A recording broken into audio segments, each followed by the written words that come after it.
50 agonizing days, Nancy Guthrie remains lost as of March 21st, 2026.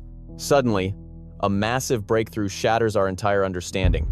For 7 grueling weeks, everyone assumed a faceless outsider, struck without warning, and vanished into the shadows.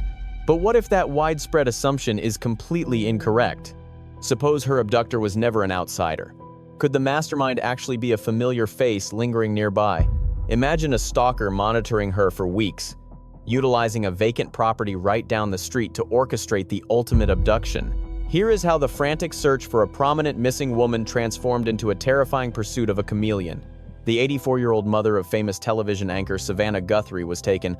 She evaporated from her Tucson residence before dawn on February 1st, 2026, instantly sparking outrage across the country. As a highly prominent broadcaster, her daughter commands a massive audience. Therefore, this kidnapping immediately monopolized front pages and news segments everywhere. Yet, as 4 weeks dragged into 8, the official narrative peddled by detectives underwent a massive, quiet evolution. Initially, authorities believed she suffered a random attack. However, the idea of a transient predator acting on impulse crumbled once forensic reality set in. Flawless execution, deep familiarity with the estate, and immaculate scheduling flatly contradicted the chaotic nature of an unprompted assault. Reaching day 50, law enforcement is now chasing a much sounder, yet utterly chilling, new lead. It is highly probable her kidnapper was an acquaintance, potentially someone she had actually chatted with recently. They likely resided nearby, held a local job, or possessed legitimate reasons to wander the subdivision without raising eyebrows. This culprit had ample time to observe, study, and scheme from an intimate vantage point. An intense dialogue unfolded on March 19th when seasoned journalist Brian Enton consulted ex-cop Morgan Wright regarding the mystery. Enton remained planted in Arizona since day one, canvassing the streets and cultivating deep local contacts.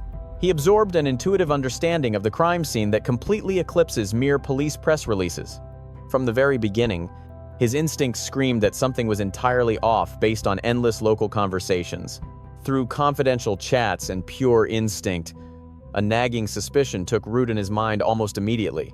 He confessed to his colleague that the perpetrator is likely still lurking dangerously close to the victim's property. He firmly rejected the notion of an out-of-state drifter, an assessment the former detective emphatically validated. Rather than brush it off as mere guesswork, the expert backed up the reporter's hunch using hard forensic logic. The kidnapper displayed an eerie calmness and lingered entirely too long, proving they knew the turf perfectly. The analyst elaborated. He highlighted the neighborhood layout, noting that the nearby streets are a chaotic labyrinth rather than a neat grid. The twisting lanes and abrupt signage changes make navigation a total nightmare, confusing even the best satellite systems. Yet, navigating in pitch-black conditions around 2:30 in the morning, the abductor drove with flawless precision. Their route was executed flawlessly, which is impossible for a panicked stranger juggling a kidnapping and a digital map. Such expertise proves they had driven those exact curves countless times, easily maneuvering without headlights. They managed all this despite soaring adrenaline, executing a massive crime, and subduing a potentially combative hostage. Operating that smoothly in a complex area screams geographical mastery, meaning the suspect basically lived there. The plot thickened significantly between March 20th and 21st, when sudden headlines pointed detectives down a hyper-specific path. Federal agents are actively swarming an abandoned residence situated right by the crime scene. County officials verified to major networks that a dedicated strike team is scrutinizing bizarre occurrences reported right on her block. As journalists demanded answers, a representative merely stated that law enforcement is running down every single strange tip originating from that vicinity, refusing to name suspects. The mere admission of probing an empty dwelling speaks volumes about their current trajectory. Insiders claim neighbors vacated a nearby dwelling shortly before the February 1st incident, leaving it totally deserted. Fast forward, 7 weeks deep into the mystery. Federal authorities are demanding property records to uncover every single key holder. They are interrogating construction crews, tracking down realtors, checking spare keys, and hunting for evidence of illegal squatters. These inquiries are deadly serious, Detectives only ask these specific things when they suspect an empty house became a monster's launch pad. In the business, we call this terrifying setup a staging location. Cops know this operational base serves as ground zero for plotting the unthinkable. It provides the perfect stash spot for gear, a haven to swap outfits pre- and post-mission, memorizing every single move the victim makes. It becomes the ultimate war room for mapping the getaway. An empty mansion in a rich zip code offers the ultimate blind spot by handing out the best cover story ever, an undeniable excuse to exist in plain sight. Put yourself inside the mind of the perpetrator. Idling curbside all day to stalk a target just is not a viable option. Folks living in posh spots like Catalina foothills spot strange rides instantly. They constantly track every single outsider crossing their turf. Lingering inside a sedan all afternoon immediately trips the neighborhood alarms. The authorities would show up in minutes. Getting the keys to an empty estate flips the entire script. You wander in and out undetected. You appear to be keeping an eye on the place. You just look like an owner locking up. You mimic a builder finishing renovations right before the listing drops. Perhaps you act like a broker staging an open house. Completely ordinary, utterly harmless to any casual observer. Behind those closed doors, the surveillance begins. The stalking intensifies. The exact timing of every flickering bulb gets documented. Every driveway departure, every alarm panel chirp, and the precise angle of every single lens gets locked into their memory. Tactical veterans and protection pros chatting with the press lately label these hidden nests as observation points or overwatch spots. Assuming that abandoned residents possessed a clear view straight into the victim's yard, it served as an absolute masterclass setup for scouting out the hit beforehand. For these calculated snatches, gathering intel means absolutely everything. That shadow caught creeping on the porch lens during the 1st of February knew exactly where the tech was aiming. The proof lies in the fact that only the front entry device recorded his presence, while every other sensor missed him entirely. Lenses blanketed the entire rear lawn. Digital eyes monitored the whole parking pad and the auto bay. Even the flanking walls had coverage. Federal agents pulled footage from every single lens by mid-March.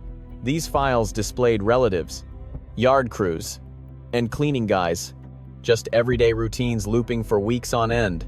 Yet the disguised prowler hitting the stoop the evening she faded away dodged them all. Popping up solely on the ringer proves he mapped the grid flawlessly to stay invisible. Gaining that level of tactical awareness requires intense, dedicated scouting of the perimeter well in advance. A tracker has to pinpoint the hardware mounts, calculate the viewing arcs, and locate the shadows. Executing that takes massive patience, plus a sniper-like roost to monitor the scene without ever getting clocked. An empty unit right across the pavement or sharing a fence line delivers that exact dark corner. Yet this empty real estate angle just forms a single fragment of a massive board pointing toward one truth: the snatcher lived nearby, had zero rush, and plotted brilliantly. Locals whispering to the press corps revealed some heavy details. Federal boys keep circling the Catalina foothills block repeatedly over the last 2 weeks, grilling folks with surgical precision. They keep hunting for a resident who bailed right before the vanishing. The suits also demand the identities of every single builder clocking in during January. This goes way beyond basic foremen. Detectives are chasing down sparkies, pipe fitters, lawn guys, and climate control techs. Anybody possessing a valid excuse to cruise those streets in the countdown to the 1st of February is on the radar. The reason? Rocking a blue-collar gig nearby hands a predator the ultimate disguise. Hard hats roam these elite subdivisions without a second glance. Dropping a fleet truck curbside is standard. Pacing around estates to draft estimates raises zero eyebrows, even rolling in at bizarre times. No one ever interrogates a dude rocking a neon harness and hauling a toolbox. It blends into the scenery of a wealthy district constantly undergoing manicured facelifts. However, that exact camouflage, turning laborers into ghosts, also crafts the ultimate spy gear. A scout easily eyeballs multiple mansions while pretending to hammer a single task. You effortlessly chart out alarms, daily habits, and weak points, all while collecting a paycheck for the alibi. Law enforcement clearly treats this theory as gospel now, demanding massive rosters of every hired hand, bouncing those names off criminal registries, pulling deep history reports, and mapping out the exact coordinates of every soul on the grid. Plus, a whole new clue screams that extreme stalking took place. Detectives keep circling back to a few key days in January, and those markers sketch out a seriously chilling rhythm. January 11th, 24th, and 31st all completely landed on Fridays. Locals claim the federal agents actively hunted down security tape from the 24th, exactly 8 days prior to the dark vanishing.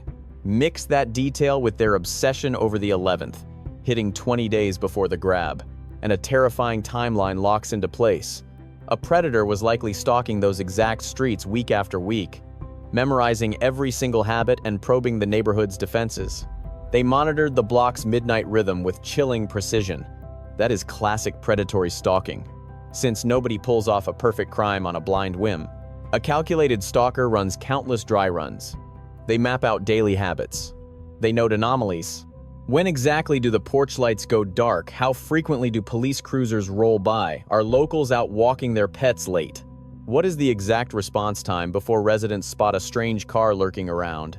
The specific choice to strike on 3 separate Fridays points toward an attacker holding down a daytime job, who was restricted to weekend scouting, or who recognized how deeply vulnerable the locals were heading into the weekend.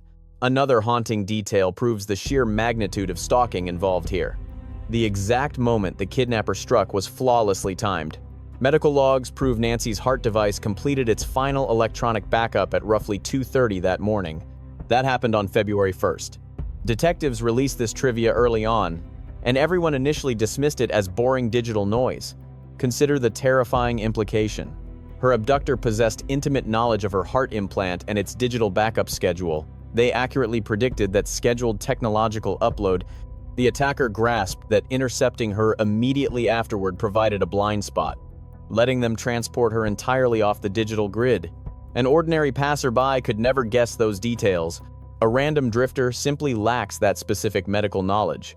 Grasping the connectivity between health tech and smartphones requires intense study. Calculating those invisible transfer windows demands obsessive daily stalking. Nobody picks up that caliber of intelligence through a brief afternoon stroll. This screams long-term reconnaissance. Executing a stakeout of this magnitude demands an established, nearby hideout. The creep needed a secure vantage point, a totally inconspicuous spot where cops wouldn't bother them, like an empty property nearby. Examining the behavioral trails, the meticulous strategy, and the terrifyingly deep familiarity with her private life, we can completely throw out the drifter hypothesis, because the truth is significantly more sinister. The monster had clearance, infinite patience, and intimate geographic awareness, meaning they lived nearby.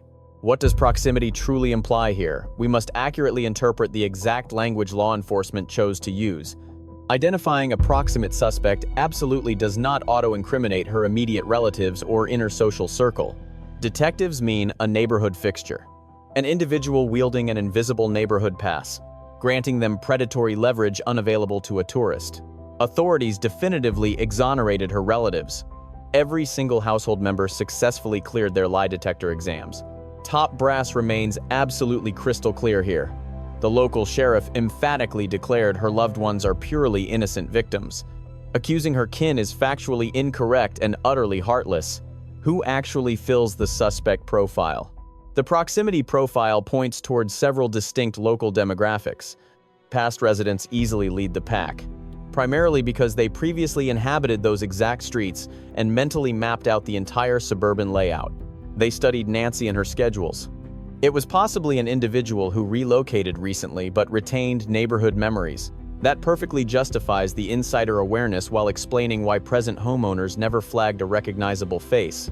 Present homeowners also fit the bill. A nearby resident inherently possesses endless chances to secretly document her movements.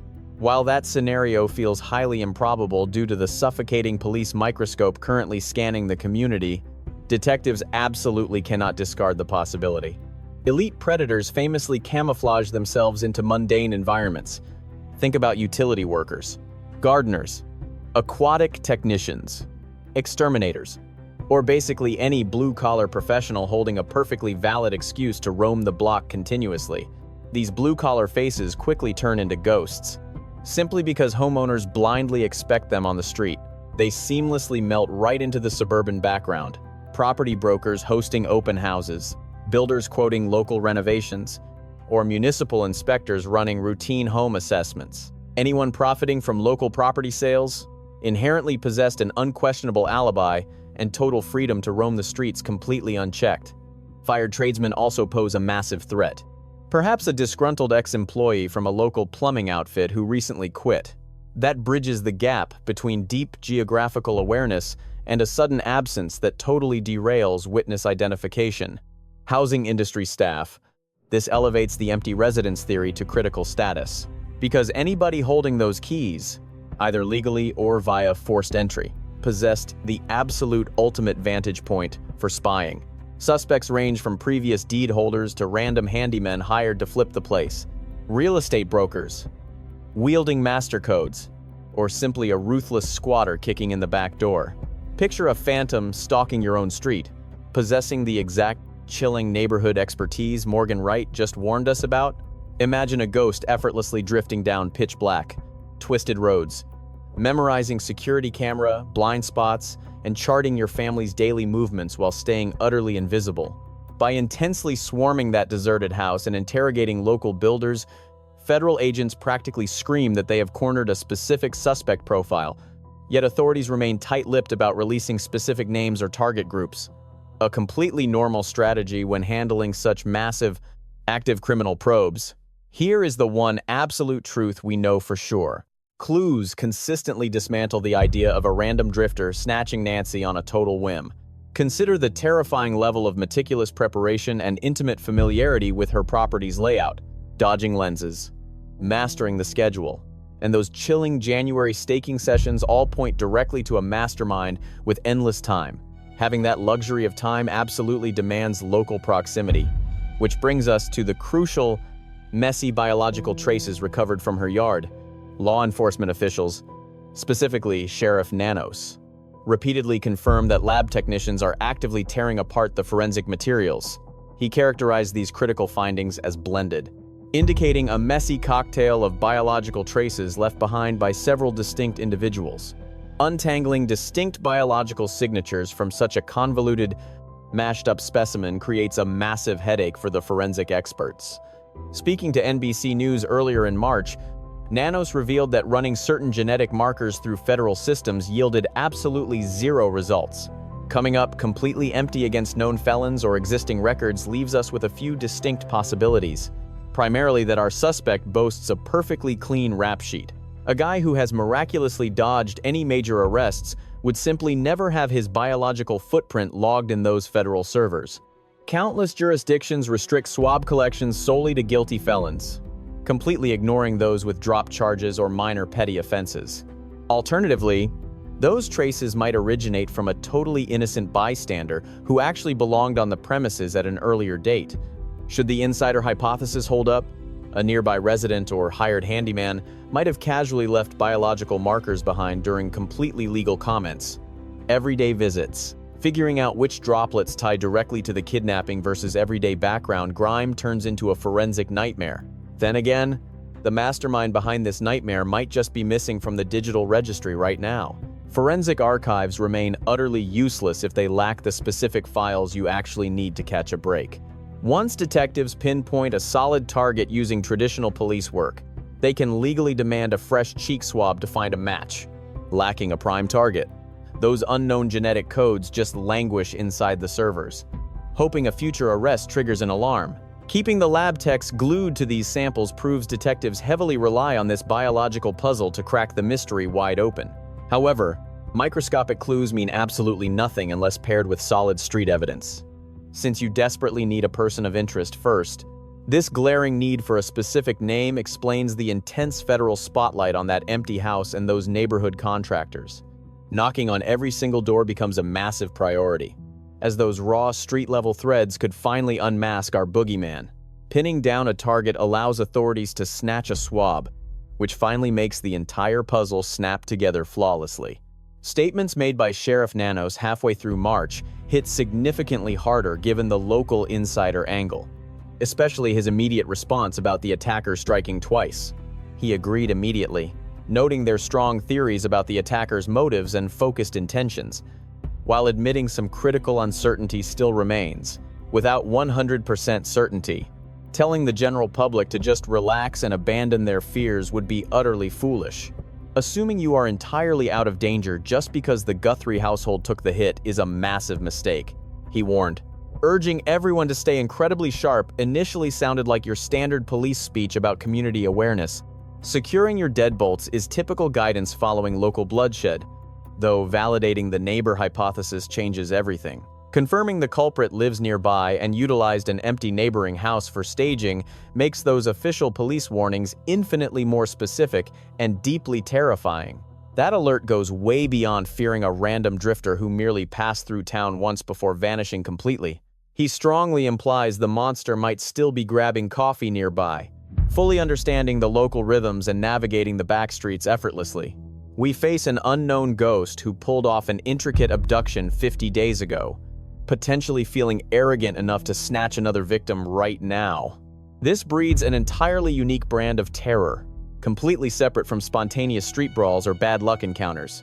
We are tracking a chilling, methodical stalker who seamlessly blends into the background among their future prey. This shadow watches, formulates dark blueprints, and has already demonstrated a terrifying mastery of high stakes. Sophisticated abductions. Cops lose sleep over one specific breed of monster, and it is rarely the hot-headed brute who snaps and leaves obvious clues. Forget your basic snatch-and-grab street crooks. Because the ultimate law enforcement nightmare remains the unhurried, patient hunter who merely observes. This monster meticulously maps out the terrain, strikes precisely on schedule, and possesses the immense discipline to spy undetected for weeks. Then, after pulling off a flawlessly wicked scheme, they just casually return to their mundane daily routines like absolutely nothing happened. A predator seamlessly vanishing into society. Every detail of Nancy Guthrie's abduction screams we are hunting a local phantom. Those chilling stakeouts across multiple January Fridays, knowing precisely where security cameras pointed. That abandoned property utilized as a sniper's nest. Striking exactly when her pacemaker synchronization window opened. Maneuvering through dark, winding streets flawlessly. Grasping Nancy's daily habits and medical equipment. Nothing about this was accidental. It absolutely was not a coincidence. We are looking at extreme patience, meticulous preparation, and terrifying proximity. If this angle holds up, and mounting clues say it will, then the beast who snatched Nancy Guthrie was literally embedded in the fabric of her neighborhood, probably smiled and waved as they crossed paths. An entirely recognized face, even if not a buddy, could have easily chatted with her about sunny skies, local roadwork, or simply asked about her precious grandchildren. Acting perfectly decent while quietly orchestrating true evil. This is the absolute nightmare scenario detectives are relentlessly hunting down. Forget about some shadowy intruder drifting into town.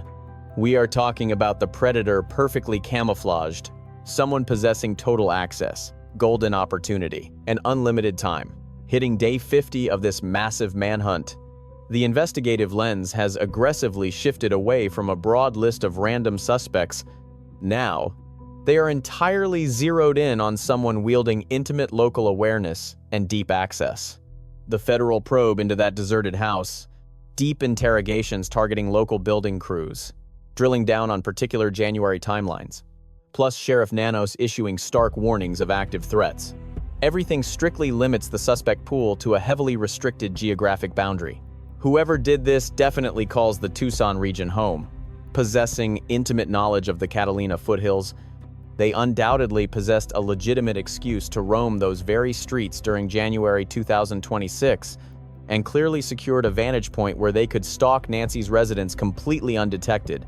We are looking at a microscopic list compared to hunting some random drifter roaming across America, while detectives ruthlessly filter through that short list, verifying every single alibi, tearing through security clips, grilling laborers, and dissecting that abandoned property. The net is finally tightening. The nightmare is whether they can strike fast enough to recover Nancy breathing. By March 21st, News Nation obtained leaked footage handing us a massive puzzle piece. Federal agents secured dash cam recordings from the Uber Nancy rode to her daughter Annie's place on the afternoon of January 31st, mere hours before vanishing. That rideshare vehicle ran an inward-facing lens, filming her throughout the entire trip. Authorities are tearing that footage apart. What exactly are they hunting? Multiple glaring theories.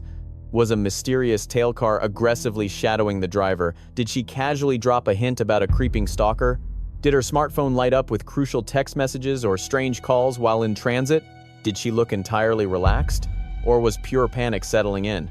They could just be locking down her known steps with obsessive precision, crafting an ultra-tight chronology of her last few hours of freedom. Every conversation, every stop, every bystander who caught a glimpse. That granular focus often breaks open invisible patterns hiding just beneath the surface. Yet there lies a darker motive for demanding that video. If a stalker monitored Nancy that afternoon, knowing she visited Annie's place and calculating her exact return heavily implies active covert operations happening on January 31st itself. Forget those early Friday scouting runs. We are dealing with live, minute-by-minute tracking directly leading into the kidnap. That implies a scout physically planted to witness her stepping out, the ride pulling up, and the door slamming shut, a phantom holding a visual lock on her home through the evening, a predator lurking for her return. Once more, all signs bleed back to a neighborhood local, someone naturally blending into the background without sparking red flags, a person who inherently fit the scenery, at least enough to bypass neighborhood watch, looking out for shady vehicles. Meanwhile, the aggressive press circus in Tucson has virtually evaporated. By mid-March, CNN dropped a correspondent on the ground only to discover the massive broadcasting vans and elite anchor teams that flooded the initial timeline had vanished. The solo watchdogs left standing are grassroots reporters and hardcore internet streamers. Take John Drow, traveling from Rhode Island back in February expecting a quick 7-day trip, yet stubbornly grinding through day 44, 45, and 46, feeding live intel to his followers. Then there is Damon Enderle, a Tucson local, cruising past Nancy's property, capturing raw footage for his subscribers, keeping the fire burning for thousands, refusing to forget. Outside Nancy's home, the makeshift memorial massively expands. Vibrant new bouquets cover withered petals scorched by the Arizona sky. Letters flood in from Scotland, Mexico, New York down to Oregon. Bright yellow ribbons, stuffed animals, and hand-scribbled prayers blanket the turf. Over at the local NBC affiliate, a massive sign begs, "Bring her home," painted in massive text.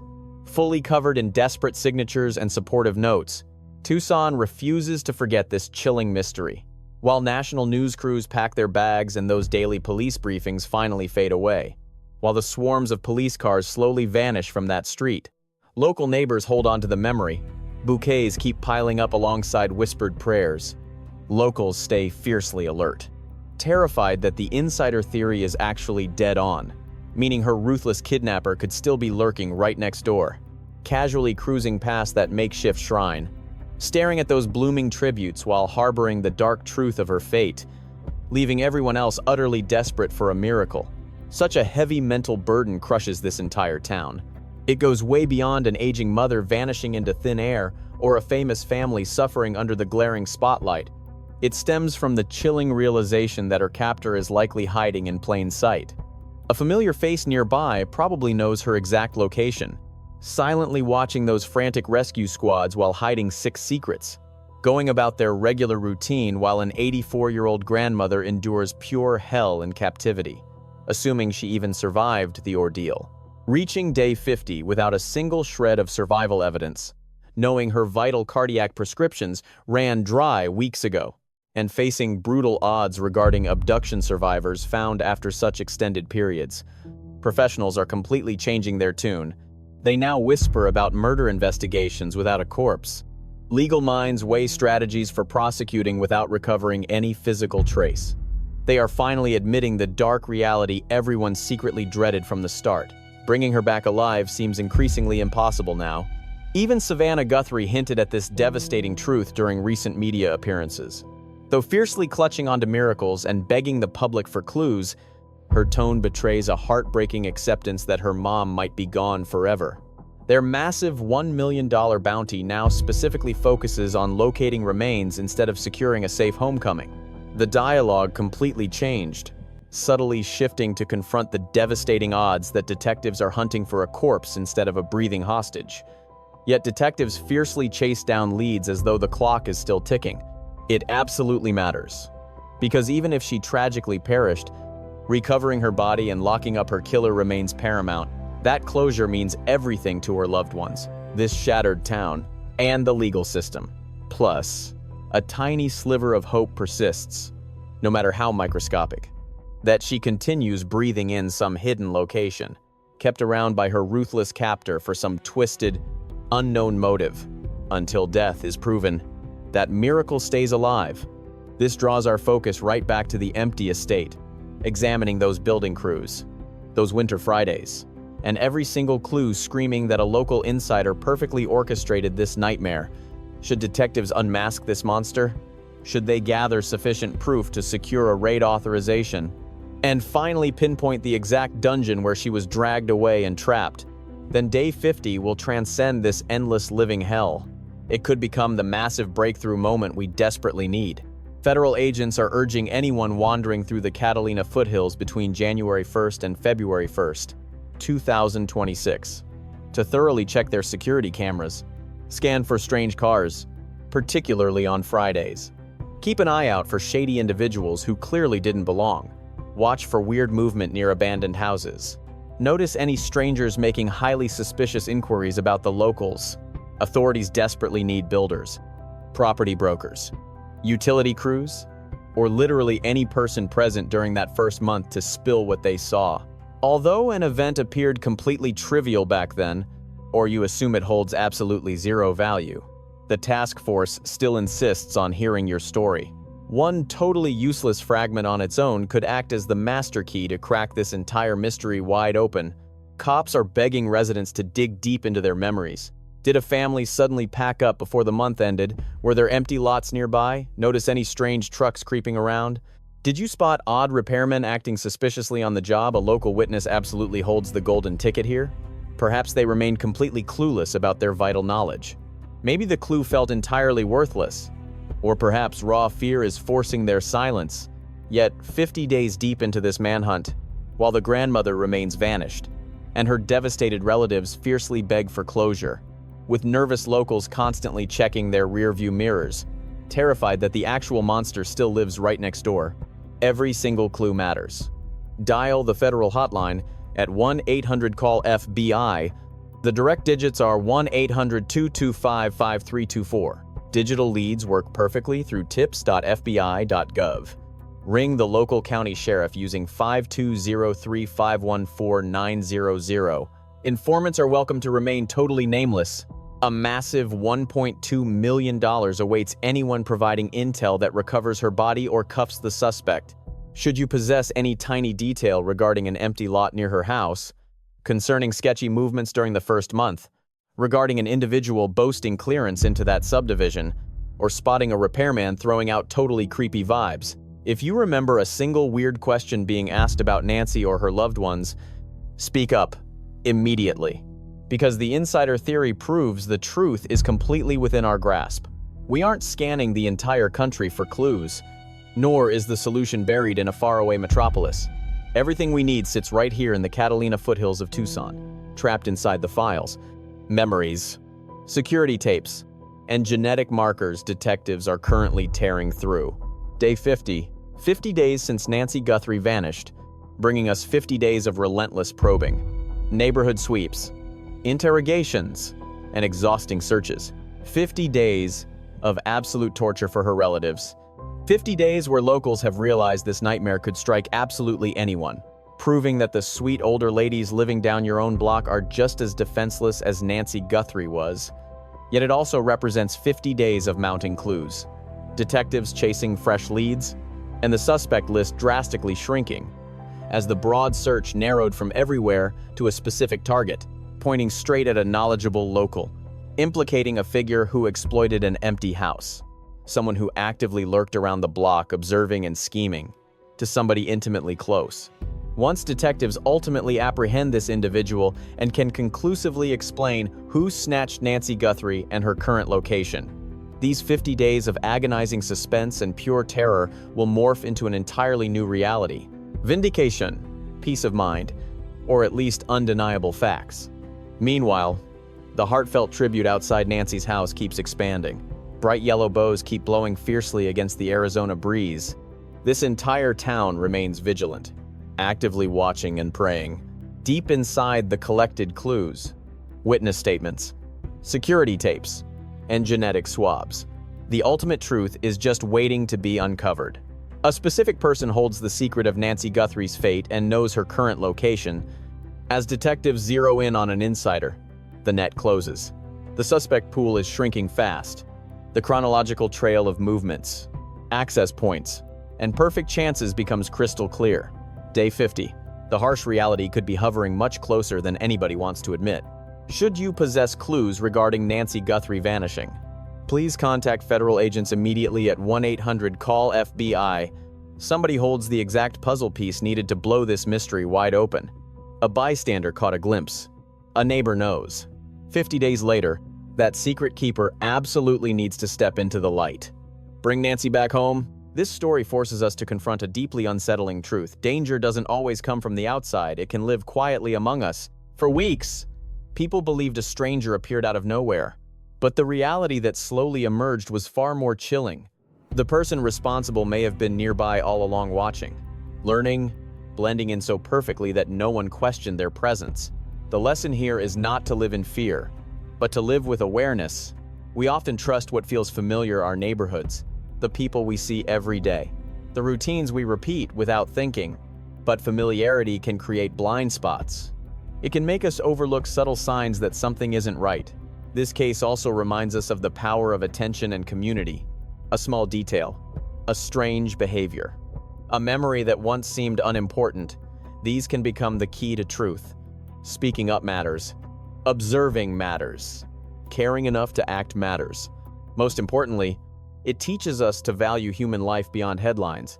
Behind every case is a family waiting, hoping, and hurting. Because sometimes, justice doesn't begin with evidence. It begins with someone choosing not to ignore what they saw.